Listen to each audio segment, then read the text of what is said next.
कार्यक्रम के पुण्यार्चक हैं श्रीमती सुशीला बाबूराव बरगाले, श्री अभय कुमार सौभाग्यशाली माणिक बरगाले, श्री हीरा चंद सौभाग्यवती माधुरी बरगाले, श्री किरण सौभाग्यवती जयश्री बरगाले, श्रीमती शैलजा संजय बरगाले, श्री वरुण सौभाग्यवती श्रुति बरगाले, श्री हर्षद सौभाग्यवती गार्गी बरगाले, श्री संकेत सौभाग्यवती पद्मा बरगाले, चिन्मय रिद्धि आगम अर्घ्य बरगाले, श्री महावीर सौभाग्यवती हेमलता गदिया, श्री अनूप सौभाग्यवती अनीता गदिया, विहाना विधान गदिया ईचल करंजी, श्री आशीष सौभाग्यवती अपूर्वा अकीवाटे अरहा अकीवाटे बेंगलोर, श्री निखिल सौभाग्यवती अंकिता बुंद्रुक पुणे, किरण गैस एजेंसी HP गैस वितरक ईचल करंजी महाराष्ट्र। ओम नमः सिद्धेभ्यः, ओम नमः सिद्धेभ्यः, ओम नमः सिद्धेभ्यः। नमः श्री वर्धमानाय निर्धूतकलिलात्मने सालोकानां त्रिलोकानां यद्विद्यादर्पणायते। अहिंसा परमो धर्म की, महावीर भगवान की। प्रातः स्मरणे परम पूजाचार्य गुरुवर श्री विद्यासागर जी मुनि महाराज की जय।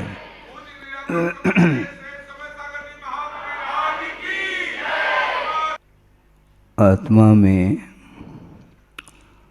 अनंत गुण विद्यमान हैं शक्ति के रूप में संसार दशा में, और उन अनंत गुणों का अस्तित्व किस रूप में है उसका परिचय एकमात्र ज्ञान गुण के माध्यम से ही हुआ करता है। ज्ञान गुण को छोड़ करके अन्य जितने भी गुण हैं उनका स्वरूप ज्ञान गुण के द्वारा होता है, और वह शक्ति अनंत पदार्थों को जानने की शक्ति और अनंत पदार्थ के अंतर्गत जो अनंत गुण हैं और उनके वर्तमान अतीत और भविष्य संबंधी जो पर्याय हैं उन पर्यायों के साथ एक साथ पदार्थ को एक समय में जानने की क्षमता उस ज्ञान गुण में विद्यमान है, किंतु मोह के उदय के कारण उसकी शक्ति उद्घाटित नहीं हो पा रही है, और प्रत्येक जीव के अंदर वह शक्ति विद्यमान है। उद्घाटित करने की क्षमता केवल भव्य जीवों में ही हुआ करता है। अभव्य में वह शक्ति होते हुए भी उद्घाटित करने की योग्यता उसके अंदर नहीं है। तो जितने भी भव्य आत्माएं हैं जो कि मोह से जिसका ज्ञान आवरणित हुआ है, उसको उद्घाटित करने के लिए सच्चे देव गुरु शास्त्र का आलम्बन लेना अनिवार्य सिद्ध होता है। एक बहुत अच्छा प्रसंग आपके सामने रख रहा हूँ। आचार्य योगींद्र देव हुए हैं जिन्होंने अध्यात्मपरक ग्रंथ की रचना की है जिसका नाम परमात्म प्रकाश। परमात्मा को प्रकाशित करने की क्षमता को लेकर के वह ग्रंथ अभी भी विद्यमान है, जिसका अध्ययन आचार्य महाराज ने संघ के लिए कराया था। उस ग्रंथ में योगींद्र देव केवल ज्ञान की विशेषता को लेकर के विषय दिया है। बहुत मार्मिक विषय है वो, कि उदाहरण ये दिया कि अनंत प्रदेशी जो आकाश है, उस अनंत प्रदेशात्मक आकाश में बीच में लोकाकाश खड़ा है, किंतु वो लोकाकाश किस रूप में दिखाई देता है ये बताना चाह रहे हैं कि आप लोग रात में आसमान को देखेंगे व्यवहार की दृष्टि से कहा जा रहा है आसमान भी अमूर्त ही है, किंतु व्यवहारिक दृष्टि से आकाश में आपकी दृष्टि रात में गई है और उस आकाश के एक कोने में तारा दिखाई दे रहा है। दे रहा है कि नहीं? कितना छोटा सा दिख रहा है वो।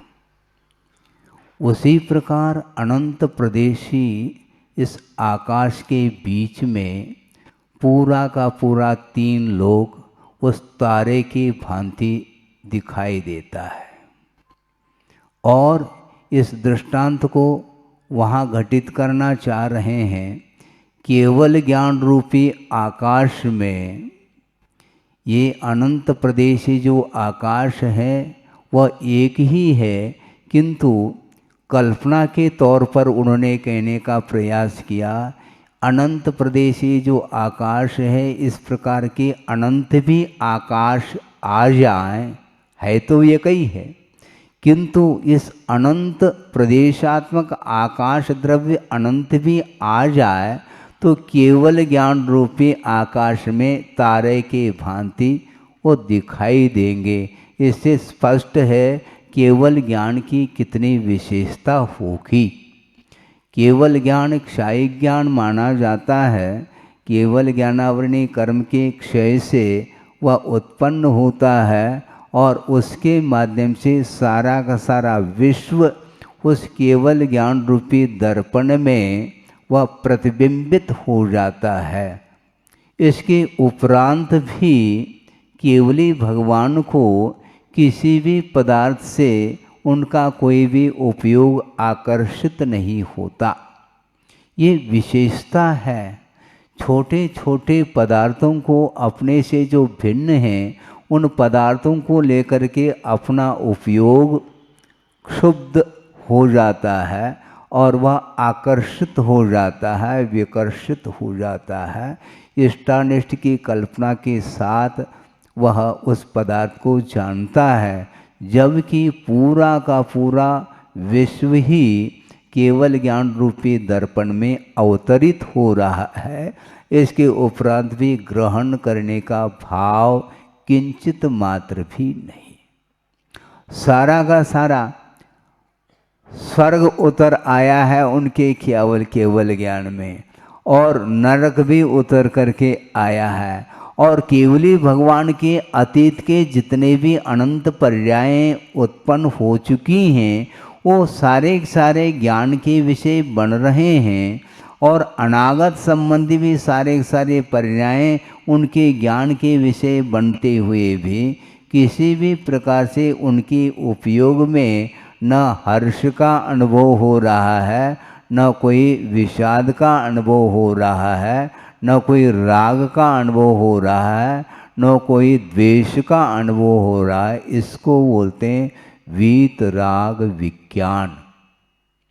हाँ, लौकिक ज्ञान अलग वस्तु, किंतु परमार्थ संबंधी जब ज्ञान उत्पन्न होता है तो वह ज्ञान अपने आप में स्वाभाविक ज्ञान माना जाता है, जो उसकी वह मोह से प्रभावित नहीं होता। इस पंक्ति को, इस विषय को जब आचार्य महाराज बता रहे थे, प्रथम बार ऐसा अनुभव हमें हुआ कि देखो ज्ञान की कैसी महिमा है, जो कि स्वभाव रूप में जब परिणत हो जाता है वह ज्ञान, तो वह शांत रहता है। आप लोग पंक्ति पढ़ते हैं, हिंदी में हैं, पढ़ते हैं क्या नहीं पढ़ते हैं? क्या? सकल गेय ज्ञायक तदपि, सकल गेय ज्ञायक तदपि निजानंद रसलीन सो जिनेन्द्र जयवंत नित अरि रज रहस्य विहीन कहा है। सोचो, सकल ज्ञेय, ज्ञेय का अर्थ होता है जानने योग्य पदार्थ। ज्ञातुम योग्य ज्ञेय ऐसा कहा। जानने योग्य जो पदार्थ अथवा वस्तु है उसको ज्ञेय की संज्ञा दी है, और संपूर्ण ज्ञेय पदार्थों को ज्ञान का विषय बनाते हुए भी उनको किसी भी प्रकार से उपयोग में आकर्षण विकर्षण नहीं है उन पदार्थों का आलम्बन लेने के उपरांत भी। और निजानंद रसलीन कह रहे, मतलब केवल ज्ञान उत्पन्न इसलिए थोड़ी किया जाता है कि हम विश्व को जानते रहे। एक समय में पूरा का पूरा विश्व जानने में आ रहा है, जानने का विकल्प उन्हें कतई नहीं। और संसारी प्राणी जानना चाहता है, इसका क्या स्वरूप, इसका क्या स्वरूप, इसका क्या गुणधर्म। इस प्रकार जानने की आकुलता बनी रहती है, किंतु निराकुल जो ज्ञान होता है वह शांत रहता, जानने का विकल्प उसके अंदर नहीं रहता। इसलिए निजानंद रसलीन कहते हैं। जबकि केवल ज्ञान होने के पूर्व में क्या स्थिति है ज्ञान की, देखो। वृषभनाथ भगवान को ही हम उदाहरण के रूप में सामने रखना चाहते हैं कि जिनकी आयु 84 लाख पूर्व की थी और उसमें से 83 लाख पूर्व तक कहाँ पर रहे, हवेली में रहे, वैभव के बीच में रहे। और उसके बाद इंद्र को चिंता हो गई, ऐसा न हो कि जो 83 लाख के बाद एक लाख पूर्व जो शेष है वो भी इसी में न गुजार ले। इसलिए उन्होंने दृश्य दिखाया, कौन सा, एक और नीलांजना का दृश्य। और उस दृश्य को देखने के लिए बैठे हैं सिंहासन पर, राज सिंहासन पर, और राग के साथ उस दृश्य का अवलोकन किया जा रहा है। उस समय भी उनके पास ज्ञान विद्यमान है, किंतु वह ज्ञान स्वाभाविक ज्ञान नहीं रहा। इसलिए पर पदार्थ के साथ आकर्षण बना रहा। और उस दृश्य को देखते हुए उस समय वह दृश्य जो देखा जा रहा है वह बुद्धि पूर्वक देखा जा रहा है, राग के साथ ही अवलोकन किया जा रहा है। और जब वैराग्य उत्पन्न होता है उस दृश्य की क्षणभंगुरता को लेकर के, फिर दोबारा नहीं, वंस मोर नहीं, अब भाव वैराग्य हो गए। जब तक वैराग्य नहीं हुआ तब तक लोकांतिक देव नीचे नहीं उतरे। हालांकि प्रत्येक कल्याणक में सौधर्म इंद्र उपस्थित होता है महोत्सव करने के लिए, किंतु लोकांतिक देव न गर्भ कल्याणक में उपस्थित हो रहे हैं, न जन्म कल्याणक में, न केवल ज्ञान कल्याणक में, न निर्वाण कल्याणक में। किंतु वैराग का क्षण जब आ जाता है उस तप कल्याणक में अथवा दीक्षा कल्याणक में वो उपस्थित होते हैं और उस वैराग की सराहना करने के लिए, समर्थन करने के लिए वो उतरते हैं लोकांतिक देव। इसलिए स्वर्गों में जो लोकांतिक देव होते हैं उनकी एक विशेषता है, वे द्वादशांग के पाठी होते हुए भी वे सभी देवों में उनकी संज्ञा देवर्षि यह संज्ञा है, देवों में ऋषि के समान है। वैराग्य उनका उमड़ता रहता है। ये बात अलग है कि वहाँ पर इस प्रकार वैराग के भाव होते हुए भी संयम धारण करने के लिए वहाँ पर वातावरण नहीं है और वह कर्म का एकमात्र उदय है इस ढंग का।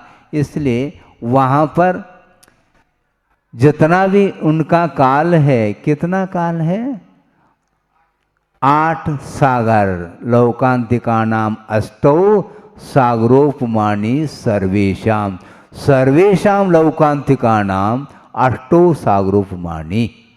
8 सागर की जिनकी आयु है और वह ब्रह्मचर्य के रूप में रहते हैं, वैराग्य उनका निरंतर बना रहता है, और जिनको वैराग्य उत्पन्न हुआ है उस वैराग्य की घड़ी में, उन क्षणों में वहाँ से उतर करके समर्थन करने के लिए, प्रशंसा करने के लिए वो उतरते हैं।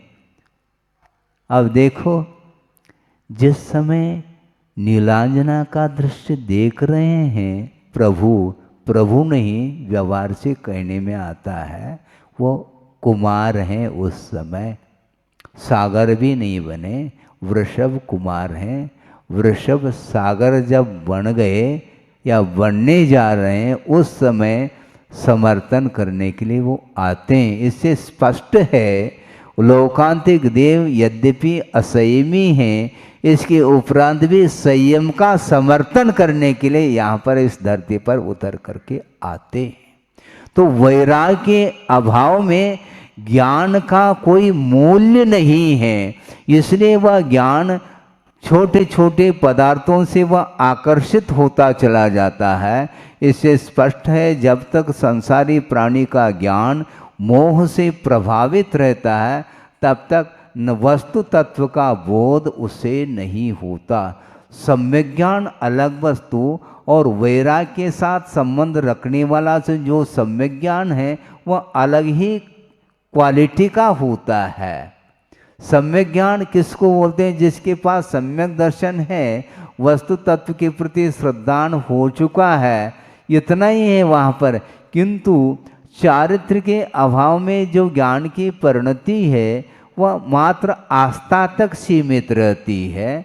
किंतु जब वैराग्य उत्पन्न होता है तो वह प्रैक्टिकल पेपर देने के लिए आते हैं।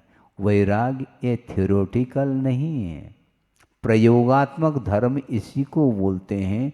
तो जब तक ज्ञान नहीं होता, सम्यक ज्ञान होने के उपरांत भी जब तक पर पदार्थ के प्रति आकर्षण बना रहता है, तब तक वह चारित्र की ओर कदम नहीं बढ़ाता है।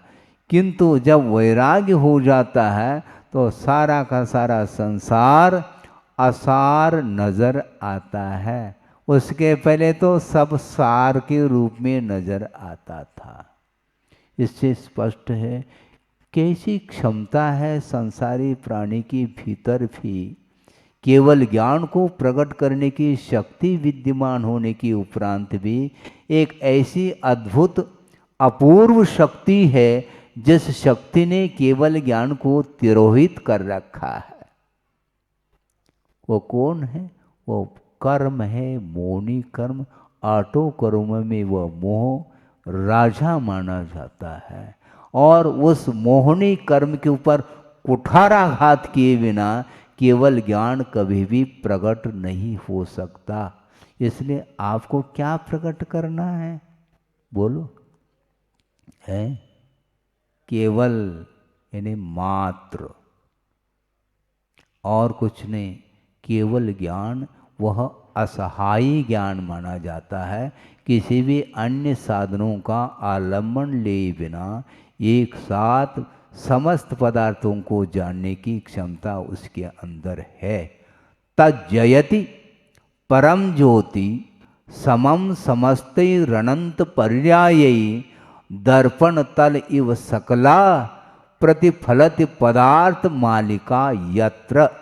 यत्र ज्योतिषी, जिस केवल ज्ञान रूपी ज्योति में समस्त अनंत पर्याय समम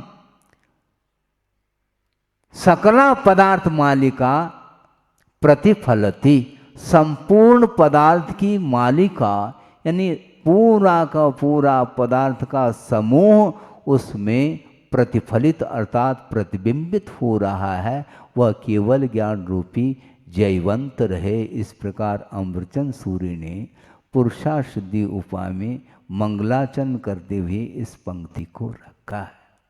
सोचो, विचार करो, चाहे वह निगोदिया जीव हो, चाहे और किसी पर्याय में रहने वाला जीव हो, प्रत्येक जीव के भीतर प्रभुत्व शक्ति विद्यमान है।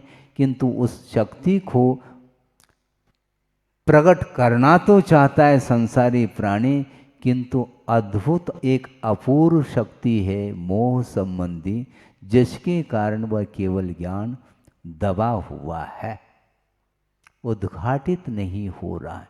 केवल ज्ञान को उद्घाटित करने के लिए ही मोक्ष पथ पर आरूढ़ होने की आवश्यकता है। इसलिए मैं उस ओर आपका ध्यान ले जाना चाह रहा हूँ। ये छोटी छोटी बालिकाएं सारे ज्ञान का अर्जन कर रही हैं बहनों के माध्यम से, और जो संस्कार उन्हें मिल रहा है वो कालांतर में वो सारे संस्कार केवल ज्ञान को उद्घाटित करने में सहायक सिद्ध होती। वर्तमान में परिणति द्रव्य की किस रूप में हो रही है, ये अलग विवक्षा, एक अलग विषय है, किंतु प्रत्येक संसारी प्राणी के भीतर वही अपूर्व शक्ति, केवल ज्ञान की शक्ति विद्यमान है। उसको उद्घाटित करने के लिए यह पुरुषार्थ प्रयत्न कर रहे हैं, और आप लोगों को भी यही करना है और हमें भी यही करना है। हाँ, ऐसा नहीं, हम सुबह भी ये बात चल रही थी, सारे छात्र हैं, कोई भी यहाँ पर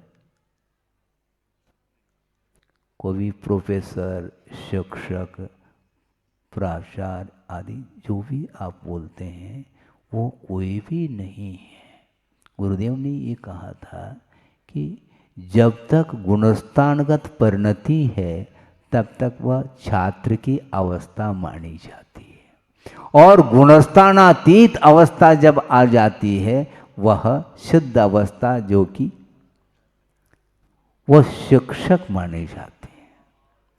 उसी प्रकार यहाँ पर इन बालिकाओं के लिए ये सारे बहनें अथक परिश्रम करके और इस विषम वातावरण में, पंचम कलिकाल में, जहाँ सारी दुनिया विषयों से आकर्षित होती हुई दौड़ लगा रही है विषयों को प्राप्त करने के लिए, किंतु उन विषयों को जीर्ण तृण के समान समझते हुए गुरुदेव के सानिध्य को प्राप्त करके और उनके द्वारा प्रदत्त जो संस्कार है, ज्ञान है, आचरण है, उसको आत्मसात करती हुई जो उस पथ को प्राप्त करना चाहता है, उस मौलिक ज्ञान को, वीतराग विज्ञान को प्राप्त करना चाहता है, उनके लिए वो दिशाबोध दे रही है।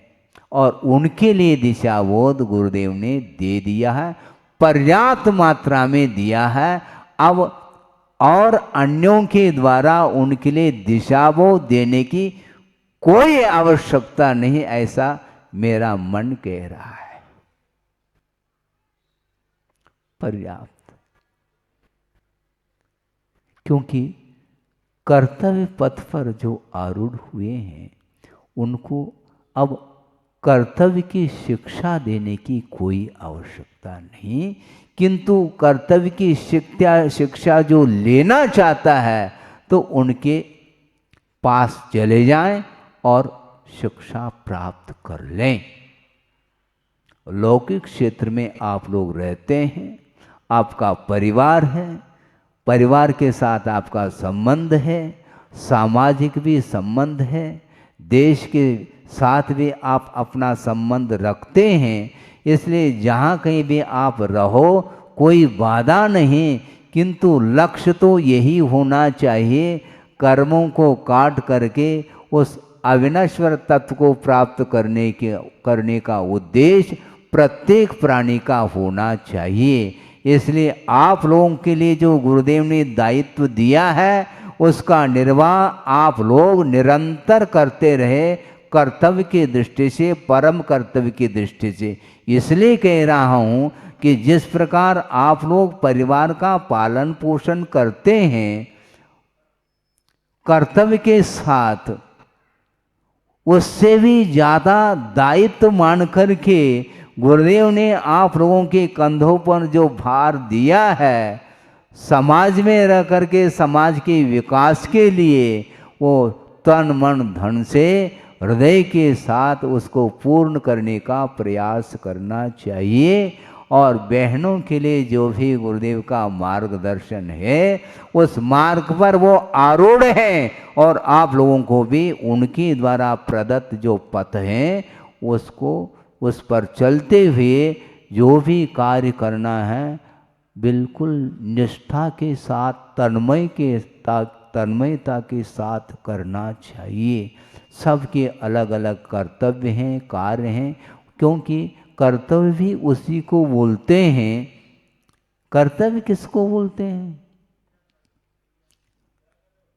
कर्तुम योग्यः कर्तव्यः, करने योग्य जो कार्य है वह कर्तव्य माना जाता है, और नहीं करने योग्य जो कार्य है वह अकर्तव्य के कोटि में आता है, वह अकर्तव्य की कोटि में आता है। लेकिन एक बहुत महत्वपूर्ण बिंदु हम रखना चाहते हैं, वह गुरुदेव से ही हमें वह बिंदु भी प्राप्त हुआ है।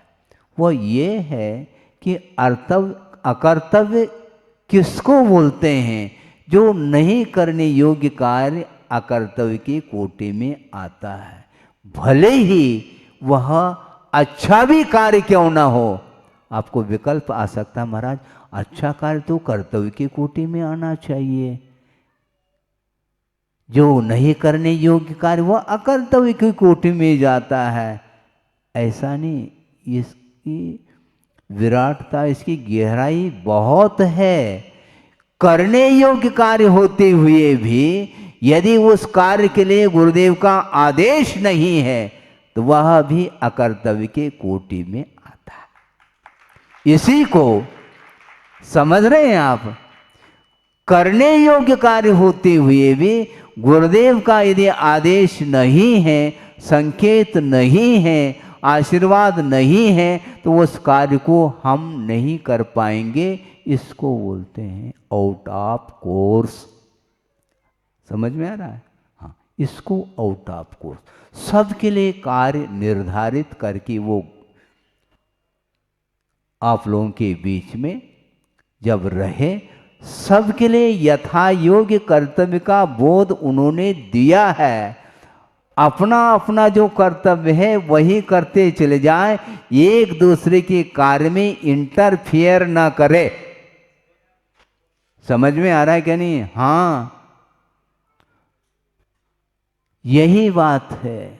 सलाहकार समिति में जिसको लिया है वो सलाह दें, और जो सलाहकार समिति में जो नहीं है वो जो सलाह दे रहे हैं या उस कार्य को कर रहे हैं उसको आपको मनोयोग के साथ उसको देखना चाहिए और उससे पाठ लेना चाहिए, ताकि भविष्य में भी हम भी उस प्रकार के कर्तव्य कर सकें, योग्यता हासिल कर सकें।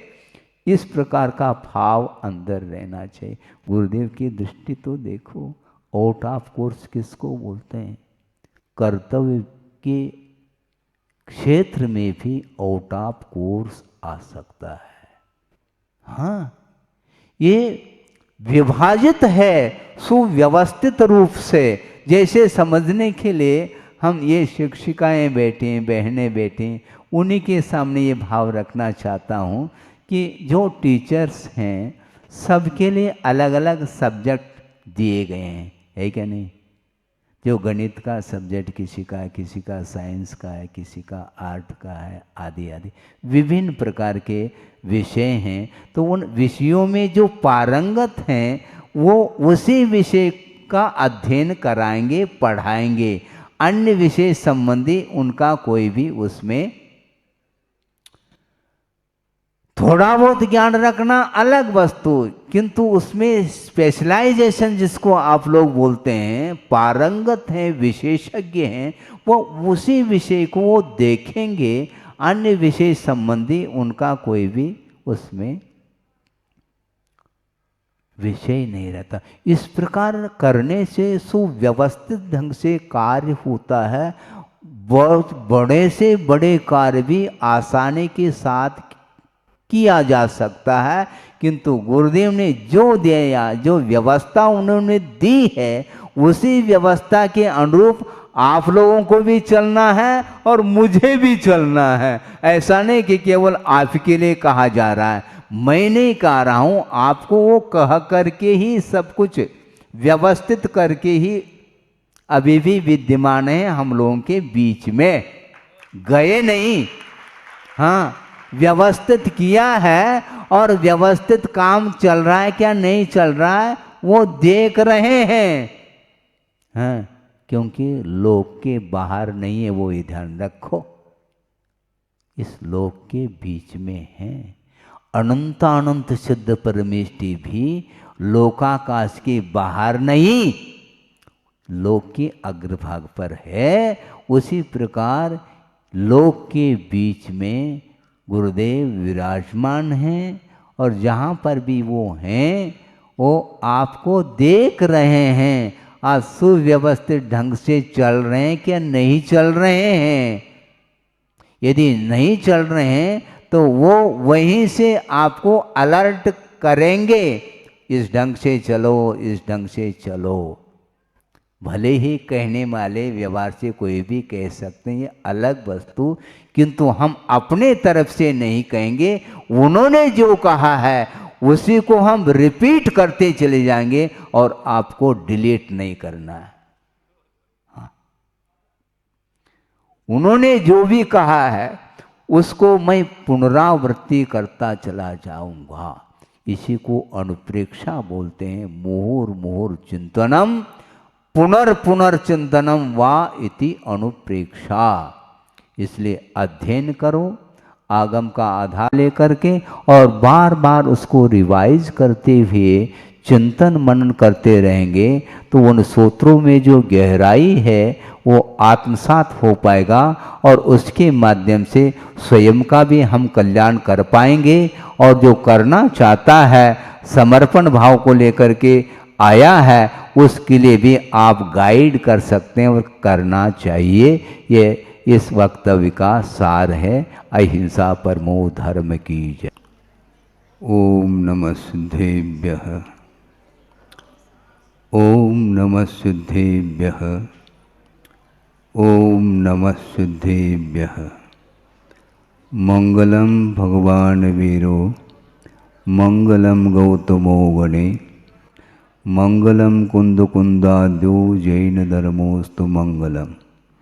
सर्वमंगल मांगल्यम सर्वकल्याणकारकम प्रधानम सर्वधर्माणां जैनम जयतु शासनम। अहिंसा परमो धर्म की, महावीर भगवान की। प्रातः स्मरणीय परम पूजाचार्य गुरुवर श्री विद्यासागर जी मुनि महाराज की जय।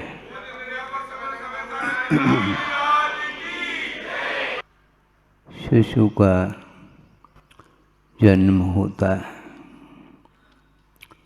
और जन्म होने के पूर्व में उसका अवसान भी हो चुका है, क्योंकि मरण के बिना जन्म संभव नहीं। और नवजात शिशु है जिसने पूर्व में मृत्यु का अनुभव किया है, उसके पश्चात उसका जन्म हुआ और जन्म होने के पूर्व में जन्म संबंधी भी दुख का संवेदन उसके लिए हो चुका है। होने के उपरांत वो सारा सारा दुख विस्मृत हो जाता है।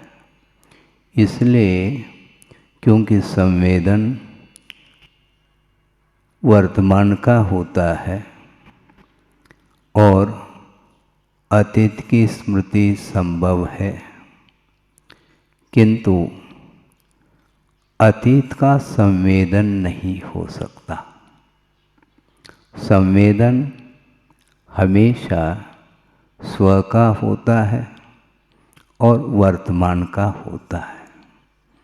ज्ञान और संवेदन में बहुत बड़ा अंतर है। इस बात को गुरुदेव ने हम लोगों के सामने रखा है। ज्ञान अलग वस्तु और संवेदन अलग वस्तु।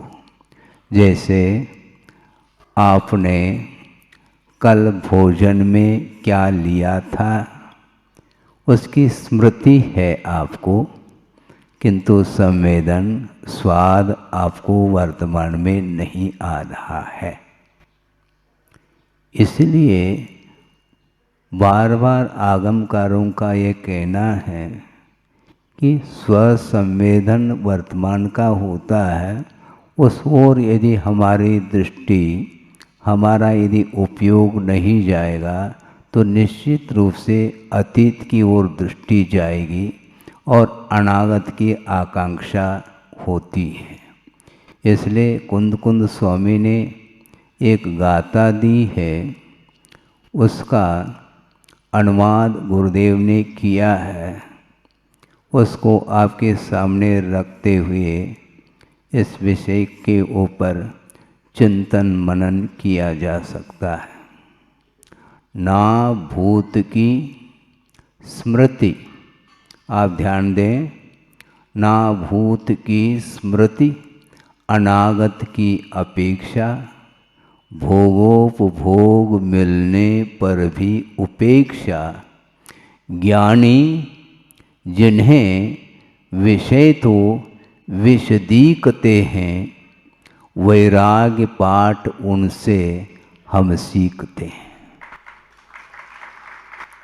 क्या भाव है इसमें? ज्ञानी कौन हैं? जिन्हें विषय उपलब्ध होने के उपरांत भी ग्रहण करने का भाव नहीं है। विषय उपलब्ध नहीं है, इसके उपरांत भी आकांक्षा संसारी प्राणी की बनी रहती है, किंतु पुण्य कर्म के उदय में संपदा वैभव मिलने के उपरांत भी ग्रहण का भाव किंचित मात्र भी मन में नहीं आता। उनको ज्ञानी ऐसी संज्ञा दी है। अविरत अवस्था में अर्थात असंयम की भूमिका में सम्यक दर्शन रह सकता है, रहता है, इसमें कोई संदेह नहीं। और सम्यक दर्शन के साथ रहने वाला जो ज्ञान है वह भी सम्यक ज्ञान के रूप में ही विद्यमान है, किंतु अध्यात्म के क्षेत्र में कुंद कुंद स्वामी ने उसको सम्यक ज्ञानी अथवा ज्ञानी संज्ञा दी है, जिन्हें पंचेंद्र के विषय उपलब्ध होने के उपरांत भी उसके प्रति उपेक्षा का भाव आता है। बहुत सूक्ष्म विषय है कि महाराज आप जब कभी भी प्रवचन अधिक देने के लिए बैठ जाते हैं, तत्व चर्चा अधिक करते हैं, तो आप हमेशा अध्यात्म की बात करते हैं। हमारे लिए भी तो कुछ बात करो। श्रावकों के कल्याण की बात भी आपको करनी चाहिए। कर रहा हूँ मैं, इसलिए श्रवण को सामने रखता हूँ। और कुंद कुंद देव भी श्रवण के लिए उद्देश्य बना करके उपदेश देते हैं, उससे तुलना करने के लिए आप लोगों को अवसर मिल सकता है। हाँ, स्वसंवेदन, ये बात अध्यात्म ग्रंथों में कदम कदम पर सुनने को मिलती है, पढ़ने को मिलती है। संवेदन शून्य कोई भी जीव नहीं है, चाहे वह निगोदिया जीव हो, चाहे वह सिद्ध परमिष्टि के रूप में जीव हो। जीव हमेशा संवेदन से सहित होता है, चैतन्य गुण से संपन्न होता है, उसी का नाम जीव कहा। चाहे वह मिथ्या दृष्टि हो, चाहे सम्यक दृष्टि हो, संवेदन प्रत्येक जीव को अपना संवेदन होता है। महाराज, शिष्य ने प्रश्न किया, महाराज आपने स्वसंवेदन की बात तो की है, किंतु प्रत्येक प्रसंग में आपने स्वसंवेदन के साथ एक विशेषण क्यों बार बार जोड़ते हैं? कौन सा विशेषण? मात्र स्वसंवेदन नहीं, वीतराग स्वसंवेदन। स्वसंवेदन का अर्थ अपना संवेदन, किंतु उसके साथ साथ वीतराग यह जो विशेषण दिया है, इससे स्पष्ट है कि सराग स्वसंवेदन भी होता है। और वह सराग स्वसंवेदन कहाँ तक होता है, इसके बारे में चर्चा की जा रही है।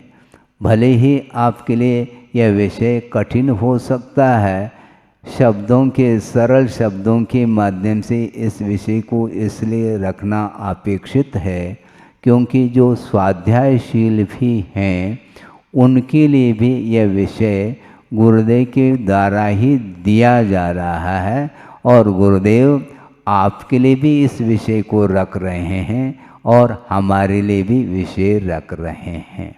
हम लोग सब मिल कर के गुरुदेव के अनुभव और उनकी वाणी को सुनने का हमें प्रयास करना चाहिए।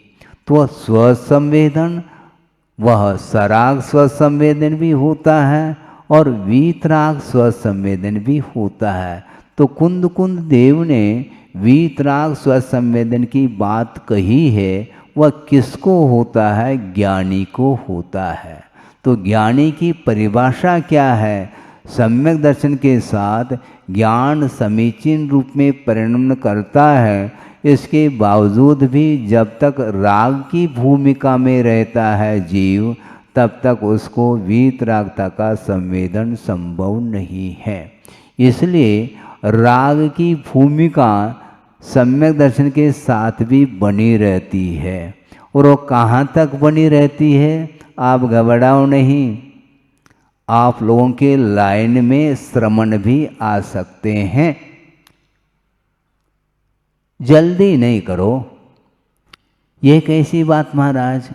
क्योंकि धर्माण राग को लेकर के यहाँ पर प्रसंग रखा जा रहा है, जिसको सराग स्वसंवेदन बोलते हैं।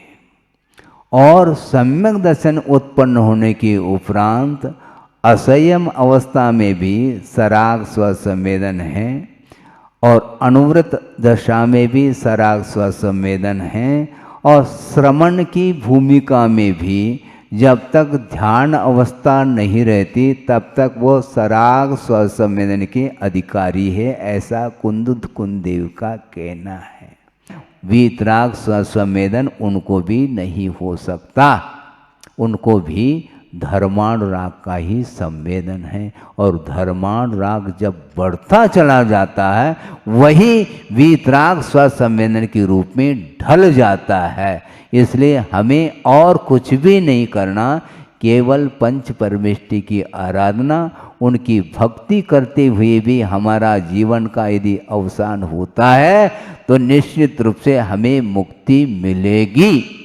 वर्तमान में मानो विशेष रूप से ध्यान नहीं हो सकता दीर्घ सहनन का अभाव होने के कारण, किंतु हमें कोई चिंता नहीं कि भगवान को अंतिम क्षण तक हम उनका नामस्मरण और उनकी भक्ति करने के लिए हमें शक्ति प्राप्त हो, इतने प्रभु से और गुरु से प्रार्थना है। और कोई भी इच्छा नहीं है और हमें कोई चिंता भी नहीं है। चिंता मोहि काय की, ऐसा आप लोग बोलते हैं। हमें काय की चिंता, जब प्रत्येक व्यक्ति के हृदय में गुरु और प्रभु दोनों विराजमान हैं, अब काय की चिंता?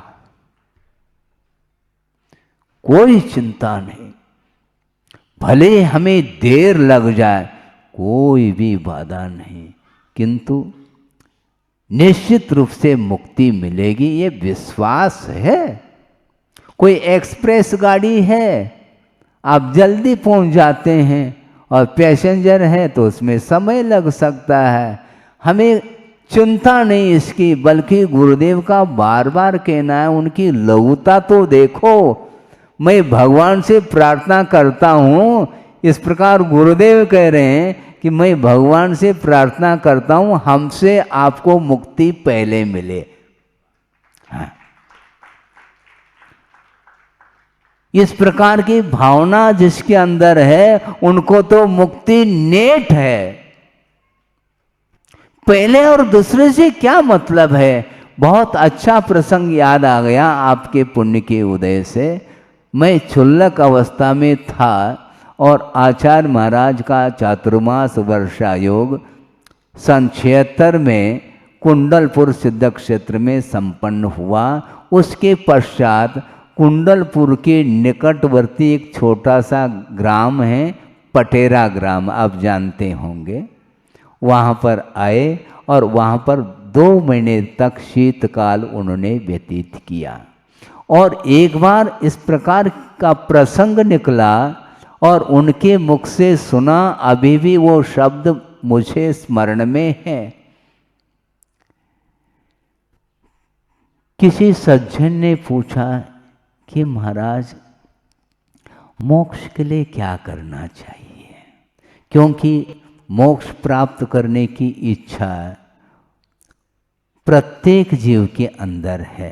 संसार दुखमय है और दुख से प्रत्येक व्यक्ति भयभीत है और वह मोक्ष का इच्छुक है, इसलिए मुमुक्षु माना जाता है। और उसके द्वारा ये जिज्ञासा हुई कि महाराज मोक्ष को प्राप्त करने के लिए क्या करना चाहिए, क्योंकि उनकी धारणा थी, किसी विवक्षा से ठीक है किंतु आचार्य महाराज की कितनी सूक्ष्म दृष्टि है उसको आपके सामने रखा जा रहा है। महाराज मोक्ष प्राप्त करने के लिए क्या करना चाहिए। तो गुरुदेव ने कहा तुम घबराते क्यों हो। महाराज इसलिए घबरा रहा हूँ क्योंकि ये पंचम कलिकाल है और आज मुक्ति तो है ही नहीं, इसलिए मोक्ष मार्ग पर चलने के लिए, मोक्ष को प्राप्त करने के लिए हम आपके चरणों में आए हैं, इसलिए तीव्र उत्कंठा है। गुरुदेव ने कहा तुम चिंता नहीं करो, क्योंकि मोक्ष और किस चिड़िया का नाम है। उनका ये कहना था कि कौन कहता है कि इस पंचम कलिकाल में मुक्ति नहीं है। तो आपको भी आश्चर्य लगेगा कि महाराज सिद्धांत तो कह रहा है कि इस पंचम काल में किसी को मुक्ति नहीं मिलेगी, और गुरुदेव कैसे कह रहे हैं कि मुक्ति मिलेगी।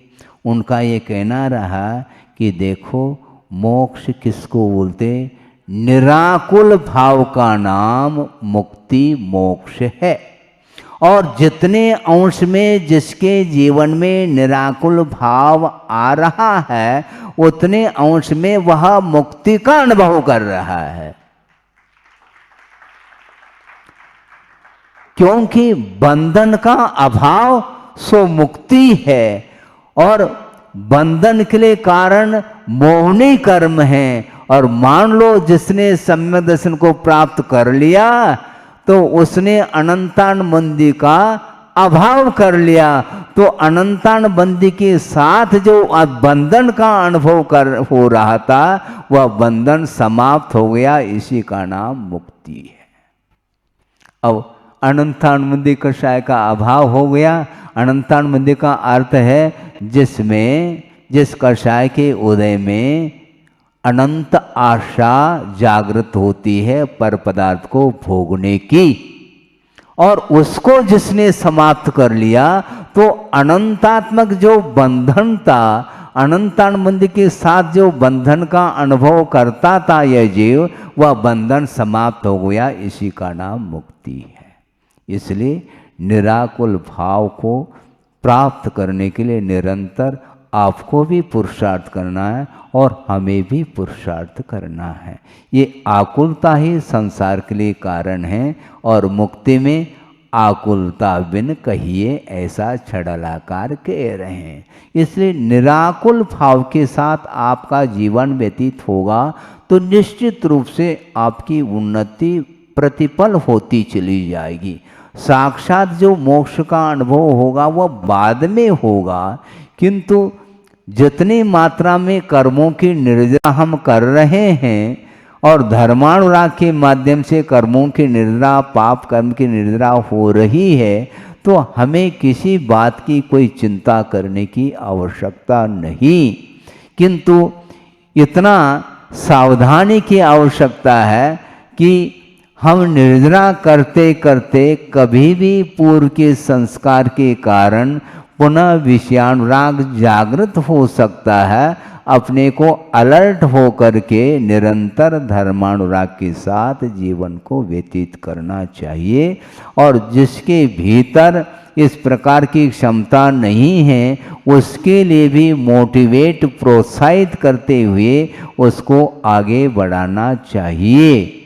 इसी को बोलते हैं एक दूसरे के प्रति परोपकार की भावना, अनुग्रह की भावना।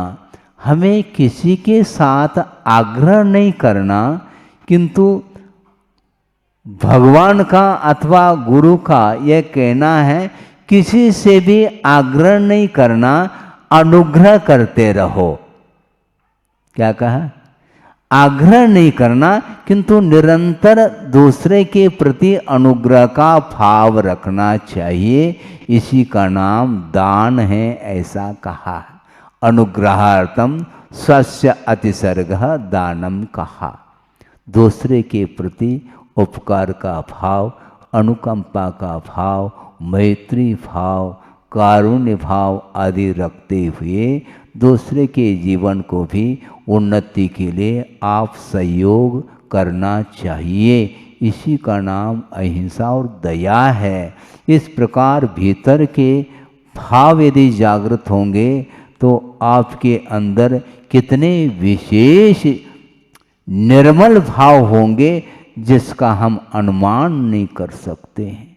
बार बार मैं सोच रहा हूँ, अभी भी हमारा उपयोग नॉर्मल सामान्य का अनुभव हम नहीं कर पा रहे हैं, क्योंकि गुरु अभी तक उनका मार्गदर्शन हम लोगों के लिए रहा। अब क्या हुआ? ये भाव स्वाभाविक रूप से आता है। इसके उपरांत भी उन्होंने जो दिया है, समय समय पर जो हम लोगों के लिए संबोधन दिया है और साहस बांधा है हम लोगों के लिए, और धैर्य की ओर उन्होंने दृष्टिपात कराई है, तो इसलिए अपने आप को धैर्य के साथ, साहस के साथ ही और आस्था को और मजबूत बनाते हुए अपने को आगे बढ़ना है। इसलिए विषयानुराग हमारे लिए अभिशाप है, संसार के लिए कारण है। इसलिए उससे अपने आप को ऊपर उठाते हुए पंच परमेष्टि की आराधना में निरंतर हमारा उपयोग रहेगा, तो धर्मानुराग वृद्धि को प्राप्त होगा। और धर्मानुराग यदि वृद्धिंगत होगा तो निश्चित रूप से पुण्य आपका गाढ़ा हुए बिना रह नहीं सकता। यह आस्था का विषय है।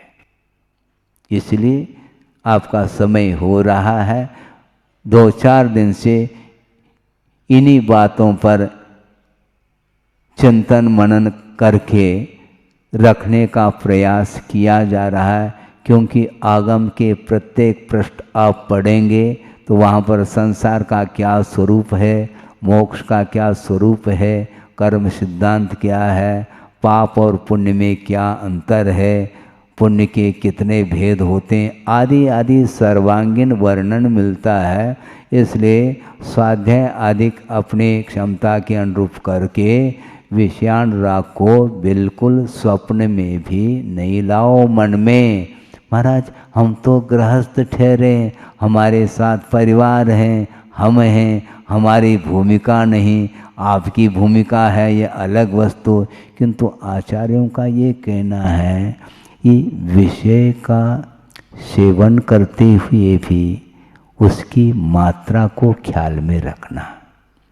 क्वांटिटी, आशा की एक सीमा होनी चाहिए। असीम यदि आशा रहेगी तो सम्यक दर्शन का पता ही नहीं लगेगा कि सम्यक दर्शन कहाँ चला गया। ये बहुत अच्छा प्रसंग 2 मिनट में 5 मिनट में कह करके पूर्ण कर लूँ। गुणभद्र स्वामी ने आत्मानुशासन ग्रंथ में एक कारिका दी है, बहुत प्रासंगिक है। वो ये है, आशागर्तः प्रतिप्राणी यस्मिन् विश्वमनूपमं कस्य किम कियद आयाति वृथा वो विषयिष्यता। प्रत्येक प्राणी के पास आशा रूपी गर्त अर्थात खाई है। समझ में आ रहा है? आशा रूपी खाई प्रत्येक संसारी प्राणी के भीतर है, और इतनी वो खाई बड़ी है जिसमें विश्व की पूरी वैश्विक सामग्री उस खाई में भर दें तो भी वह परमाणु के समान प्रतीति में आता है। तो फिर वह आशारूपी गर्त खाई कितनी बड़ी होगी। और प्रत्येक जीव के पास आशारूपी खाई है, और वह किसको कितने मात्रा में वह हिस्से में आएगा विचार तो करो। इसलिए ये अनंत आशा ठीक नहीं, थोड़े बहुत आवश्यक है। परिवार है, जीवन चलाना है, और उसके बिना जीवन चल नहीं सकता। किंतु जितना आवश्यक है उतना ही रख करके जो अनावश्यक वस्तु हैं उनके प्रति जो आशा बढ़ रही है उसको समाप्त करने का पुरुषार्थ हमें करना है। आप ही लोग तो बोलते हैं क्या, सामान 100 साल का और पल की खबर नहीं। तो 100 साल का सामान क्यों रख रहे हैं आप, जब आपको पल की ही खबर नहीं है? तो ऐसी स्थिति में वर्तमान में जीवन जीने का पुरुषार्थ करो। इसलिए कहा गया, अतीत की चिंता सताती है संसारी प्राणी को। यहां तक कि गुरुदेव ने कहा कि आप लोग शांति के साथ भोजन भी नहीं कर पाओगे, ये ध्यान रखो। क्यों महाराज? हमारा ये कहना है, भोजन करने के लिए आप बैठे हैं किंतु वह मिठाई का स्वाद आपको नहीं आ रहा है। कैसी बात महाराज? इसलिए नहीं आ रहा है क्योंकि आपके मन में ये चिंता है कि अंतों के लिए है क्या नहीं। हाँ, ये चिंता वर्तमान की नहीं, ये भविष्य की चिंता है। इसलिए आपको स्वसंवेदन संभव नहीं है, ध्यान रखो। हैं? वर्तमान में आप ग्रास आपके मुख में है, उसका अच्छे ढंग से स्वाद तो लो। विषयानुराग की बात करते हैं तो उस विषय का संवेदन आपको अच्छे ढंग से नहीं हो पा रहा है, क्योंकि भविष्य की चिंता, कल की चिंता, परसों की चिंता, वर्षों की चिंता, इस चिंता के कारण ही संसारी प्राणी वह शांति का अनुभव नहीं कर रहा है। इसलिए आत्मिक शांति को प्राप्त करने के लिए विषयों को थोड़ा गौण करें और धर्म को प्रमुखता देते हुए यदि हम धर्म की आराधना करते हैं तो कर्मों का क्षय होगा और निश्चित रूप से प्रभु बनने का अवसर आपको प्राप्त हो सकता है। हो इस पवित्र भावना के साथ अहिंसा परमो धर्म की जय। बोधि समाधि परिणाम शुद्धि स्वात्मोपलब्धि शिव शोक सिद्धि चिंतामणिम चिंतित वस्तुदाने त्वां वंदमानस्य ममास्तु देवी। परम पूज्य आचार्य गुरुवर श्री विद्यासागर जी महाराज की। इस कार्यक्रम के पुण्यार्चक थे श्रीमती सुशीला बाबूराव बरगाले, श्री अभय कुमार सौभाग्यशाली माणिक बरगाले, श्री हीरा चंद सौभाग्यवती माधुरी बरगाले, श्री किरण सौभाग्यवती जयश्री बरगाले, श्रीमती शैलजा संजय बरगाले, श्री वरुण सौभाग्यवती श्रुति बरगाले, श्री हर्षद सौभाग्यवती गार्गी बरगाले, श्री संकेत सौभाग्यवती पद्मा बरगाले, चिन्मय रिद्धि आगम अर्घ्य बरगाले, श्री महावीर सौभाग्यवती हेमलता गदिया, श्री अनूप सौभाग्यवती अनीता गदिया, विहाना विधान गदिया ईचल करंजी, श्री आशीष सौभाग्यवती अपूर्वा अकीवाटे अरहा अकीवाटे बैंगलोर, श्री निखिल सौभाग्यवती अंकिता बुंद्रुक पुणे, किरण गैस एजेंसी HP गैस वितरक एचल करंजी महाराष्ट्र।